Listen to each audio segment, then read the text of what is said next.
existence. It is one of the world's oldest and most complete systems of natural healing, containing great wisdom for all humanity that all of us should know.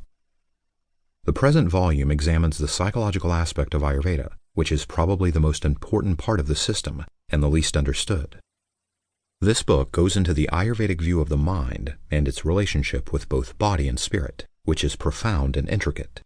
It outlines a comprehensive Ayurvedic treatment for the mind, both for promoting health and for dealing with disease, using diverse methods from diet to meditation. These teachings derive from classical Ayurvedic texts, which commonly contain sections on the mind and its treatment. They also relate to yogic teachings, from which Ayurveda derives its view of consciousness and many of its modalities for treating the mind.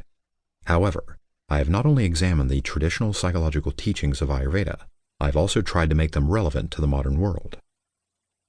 Ayurveda, as the science of life, is not a frozen science, but one that grows with the movement of life itself, of which it partakes. Plan of the book. This book does not require that the listener possess prior knowledge of Ayurveda, though this is certainly helpful. It introduces the basic factors of Ayurveda, like the biological humors, doshas, particularly as related to psychology. On this foundation, however, the book does go deeply into its subject. It aims at providing the listener with sufficient knowledge to use the information and techniques of Ayurveda to improve his or her own life and consciousness on all levels. It is not simply introductory in nature, and should be relevant to psychologists and therapists as well. I am not going to apologize for producing a more technical book on Ayurveda than the beginning listener might understand. There are already a number of introductory books on Ayurveda that can be examined for those who require this. Now, there is a need for more advanced books to unfold this important subject further. Something of the depths of Ayurveda needs to be revealed to complement the general introductions now available. This book is divided into 4 sections, followed by an appendix. Part 1. Ayurvedic Psychology, Yogic Mind-Body Medicine. Part 2. The Energetics of Consciousness. Part 3. Ayurvedic Therapies for the Mind. Part 4. Spiritual Applications of Ayurvedic Psychology, The Paths of Yoga. Appendices. The first section explains the Ayurvedic view of the mind and body and how they function. It begins with the basic material of the 3 gunas, sattva, rajas, and tamas, the 3 biological humors, vata, pitta, and kapha, and the 5 elements, earth, water, fire, air, and ether, showing their relationship with the mind. It also explores the nature and functions of the mind in a general way from an Ayurvedic perspective. The second section continues with an in-depth examination of the different functions of awareness through consciousness, intelligence, mind, ego, and self. This presents a deeper and more detailed understanding of the mind than in modern psychology, examining all layers of the mind from the subconscious to the superconscious.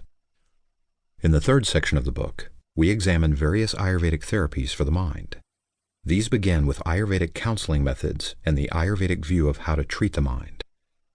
Therapies are twofold, outer and inner. Outer therapies are linked with physical modalities like diet, herbs, and massage. Inner therapies work through impressions and consist mainly of color, aroma, and mantra therapies. The fourth section of the book deals with spiritual and yogic practices from an Ayurvedic and psychological perspective, and summarizes and integrates all the therapies given in the previous section. This allows us to use the wisdom of Ayurveda not only for physical and mental health, but also for spiritual growth. The appendix contains various tables on the functions of the mind and their correspondences. Footnotes, glossaries, bibliography, and index follow at the end. The material in Ayurveda and the Mind reflects and builds on that presented in my previous books. There is a chapter on Ayurveda and the Mind in my book, Ayurvedic Healing, A Comprehensive Guide. The nature of consciousness from a more spiritual and meditative perspective is examined in Beyond the Mind. The present volume falls in between these 2 books. It has points in common with Tantric Yoga and the Wisdom Goddesses, Spiritual Secrets of Ayurveda, which deals with the chakras and the energetics of the subtle body. The listener can look into these books for more information on the greater system of which this book is but a part. It is my wish that this book will stimulate more research.